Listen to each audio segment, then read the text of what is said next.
बिस्मिल्लाहिर्रहमानिर्रहीम। अस्सलाम वालेकुम। देसी ब्यूटी टिप्स में खुश आमदीद। आज की मेरी रेमेडी है इम्बैलेंस्ड स्किन के लिए। धूप, टेंशन, पोल्यूशन और डाइटिंग मिलकर स्किन को डैमेज कर देते हैं।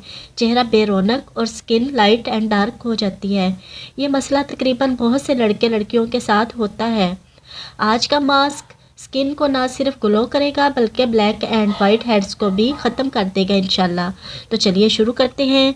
मगर इससे पहले अगर आपने अभी तक मेरा चैनल सब्सक्राइब नहीं किया तो सब्सक्राइब कर लें और बेल आइकन को दबा दें ताकि मुफीद और मालूमाती वीडियोस आप तक बआसानी पहुंच सकें। इस मास्क में मैंने लिया है हाफ़ टी स्पून हल्दी और हाफ़ टी स्पून ही मैं इसमें शहद डालूँगी।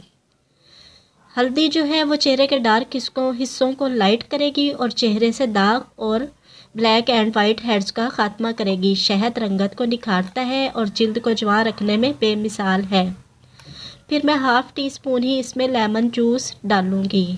नींबू जिल्द को कुदरती ब्लीच करके ग्लो करता है। इसमें मौजूद विटामिन सी जिल्द को तरोताज़ा और जवां रखता है। इन तीनों चीज़ों को अच्छी तरह मिक्स करके चेहरे पर लगाएं। 20 मिनट तक लगा रहने दें, फिर नीम गर्म पानी से धो लें। इस मास्क से ना सिर्फ चेहरे का कलर फेयर होगा बल्कि स्किन भी नरम और मुलायम हो जाएगी इंशाल्लाह। सेंसिटिव स्किन वाले फ्रेंड्स इस रेमेडी को यूज़ ना करें। वीडियो अच्छी लगी हो तो इसको लाइक करें, शेयर करें और नीचे दिए गए कमेंट्स बॉक्स में कमेंट करें। इजाज़त चाहती हूँ, एक नई वीडियो के साथ हाजिर होंगी। अल्लाह हाफिज़।